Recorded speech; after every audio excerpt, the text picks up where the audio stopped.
Director of Public Affairs, Teamsters Canada, joins us now. Christopher, good evening and thanks for your time. Good evening. Thank you for having me. Your first reaction to the board's ruling? We're extremely disappointed. They acted on a gutless and cowardly referral by the federal labor minister to break a strike at the first sign of some supply chain disruptions, at the first sign of a little bit of economic pain. The federal government has essentially sent the message today that corporate Canada, all they need to do is shut down their operations for a few hours and the federal government will swoop in to save them and to break a union. This is going to have implications not only on railroaders, but on port workers, airline workers, any federally regulated worker now in part who has a job in the supply chain has now lost bargaining power, has now lost the ability to negotiate higher wages, better working conditions, and to protect what they have. We're obviously going to be appealing this decision, but for now, we will abide by it, and we will be returning to work on Monday at CPKC and continue working at CN.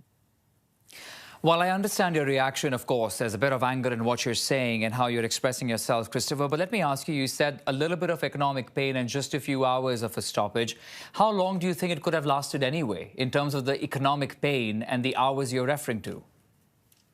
Rail strikes in Canada and rail disputes in this country have been historically very short, only a couple of days. We need to keep in mind that CN and CPKC are large, multi-billion-dollar companies. CN, for example, they made $4.1 billion in net profits last year. Divide that by 365 and you'll get a pretty good idea of how much money they'd be losing every single day.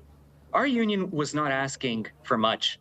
Wage increases moderately in line with inflation. We wanted to protect our safety provisions in our collective agreement, protect scheduling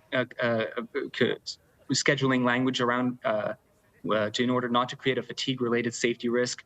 We wanted to stop CN from being able to ship workers off thousands of kilometers away from their family without them having a say in it. And CN and CPKC did not want to bargain on any of that. They basically appear to have colluded together to put maximum pressure on workers, on the government, on the Canadian economy, to try to force the outcome that we have today, to get out of having to negotiate with a union committed to protecting rail safety and committed to advancing the interests of working people and improving their working conditions. Christopher, you said, and you've made it clear, that you will be taking this case to the court. Let me ask you in terms of your expectations of how long do you think this may take in courts now?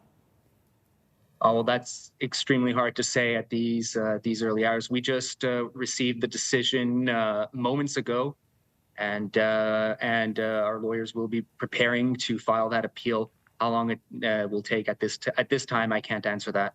Okay, let's talk about the employees getting back to work. I think you did mention it, but if you can kindly elaborate, because we know that CN workers are already working. Some of those trains are on the tracks, but it is CPKC that was locked out. So what happens next? That's correct. So CPKC will have to lift its lockout, and our members will have to return to work. As of Monday, we will have to negotiate a return-to-work protocol with CPKC in order to make sure that return to work does happen in an orderly manner. The fact that the board has ruled that workers must come back to work on Monday and not, for example, immediately, that does make things a bit easier to ensure that workers are rested when that call to go operate trains does come in. But for now, the board's decision, we will abide by it. It's a lawful decision. That being said, that does not stop us from filing appeals. Okay. We took the position very early on that it was completely unconstitutional, and the board did not actually go into whether or not it was constitutional. They basically took the position that they have to follow through on the minister's referral. Well, about the constitutional part, you would agree that the courts will have to eventually decide what really happens in the court, whether or not it's constitutional or unconstitutional, Christopher. But let me ask you this. You had a long marathon 9-hour meeting on Friday, everybody presenting their case.